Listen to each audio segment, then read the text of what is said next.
ನಿನ್ನೆ ಸುರಿದ ಮಳೆಗೆ ಕೊಪ್ಪಳ ಜಿಲ್ಲೆಯ ಯಲಬುರ್ಗಾ ತಾಲೂಕಿನ ತೊಂಡಿಹಾಳ ಗ್ರಾಮದ ತೊಂಡಿಹಾಳ ಹಳ್ಳ ಏನಿದೆ ತುಂಬಿ ಹರಿತಾ ಇದೆ. ರಸ್ತೆ ದಾಟಲು ವಿದ್ಯಾರ್ಥಿಗಳು ವೃದ್ಧರು ಪರದಾಡ್ತಾ ಇದ್ದಾರೆ. ಸಾಧ್ಯವೇ ಆಗ್ತಾ ಇಲ್ಲ. ರಸ್ತೆ ಸಂಪರ್ಕ ಸ್ಥಗಿತವಾಗಿದೆ. ನಿಂತಲ್ಲೇ ವಾಹನಗಳು ಕೂಡ ನಿಂತು ಬಿಟ್ಟಿವೆ. ಗ್ರಾಮಕ್ಕೆ ವಾಪಸ್ ಆಗದೆ ವಿದ್ಯಾರ್ಥಿಗಳು ಕಂಗಾಲಾಗಿದ್ದಾರೆ. ಪ್ರತಿ ಬಾರಿ ಮಳೆ ಬಂದಾಗಲೂ ಕೂಡ ಈ ಸಮಸ್ಯೆಯನ್ನ ಈ ಗ್ರಾಮಸ್ಥರು ಎದುರಿಸ್ತಾ ಇದ್ದಾರೆ. ಸೇತುವೆ ಕಟ್ಟಲು ಮನವಿಯನ್ನ ಮಾಡ್ತಾ ಇದ್ದಾರೆ, ಬಟ್ ಪ್ರಯೋಜನಕ್ಕೆ ಬರ್ತಾ ಇಲ್ಲ. ಅಧಿಕಾರಿಗಳಂತೂ ತಲೆಗೆ ಹಾಕೊಳ್ತಾ ಇಲ್ಲ. ಅಧಿಕಾರಿಗಳು ಶಾಸಕರ ವಿರುದ್ಧ ಈಗ ಗ್ರಾಮಸ್ಥರು ಹಿಡಿಶಾಪ ಹಾಕ್ತಾ ಇದ್ದಾರೆ. ಓಟ್ ಕೇಳೋಕ್ ಮಾತ್ರ ಬರ್ತೀರಿ, ಈಗ ನಮ್ಮ ಸಮಸ್ಯೆಗಳನ್ನ ಕೇಳೋದಕ್ಕೂ ಕೂಡ ಬರಬೇಕಲ್ವಾ ಅನ್ನೋದು ಅವರ ಪ್ರಶ್ನೆಯಾಗಿದೆ.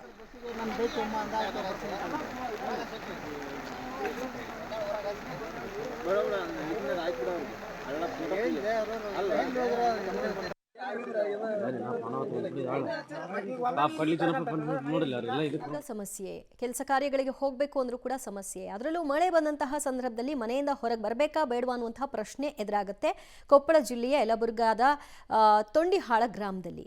ಕಾರಣ ರಸ್ತೆ ದಾಟಲಿಕ್ಕೆ ಸಾಧ್ಯವೇ ಆಗಲ್ಲ. ಅದು ಬಿಡಿ, ವಾಹನಗಳು ಕೂಡ ಹೋಗ್ಲಿಕ್ಕೆ ಆಗಲ್ಲ ಅಂದ್ರೆ ಆ ರಸ್ತೆ ಇನ್ನು ಹೇಗಿರ್ಬೇಕು ಅನ್ನೋದನ್ನ ಅಂದಾಜಿಸಿ. ಉಪವಾಸ ಇರ್ಬೇಕಾಗತ್ತೆ, ಸತ್ತು ಹೋಗವು. ಇದೊಂದು ಫೋನ್ ಮಾಡ್ಸಂತೇಳಿ ಯಾರು ಮಾಡ್ತೇನೆ, ಏನು ಮಾಡ್ತೇನೆ ಅಂದ್ರೆ ಏನು ಹಂಗ ಬಾಯ್ಲ್ ಮಾಡಿದ್ರೆ ಒಂದು ಎಲ್ಲವ ಅಲ್ಲಪ್ಪ. ಎಷ್ಟು ಈಗ ಪಾಪ ಮಕ್ಕಳು ಏನು ಮಾಡ್ಬೇಕು? ಇಲ್ಲೊಂದು ಸಾಲ ಆಯ್ತು ಏನು ಇವೆಲ್ಲ.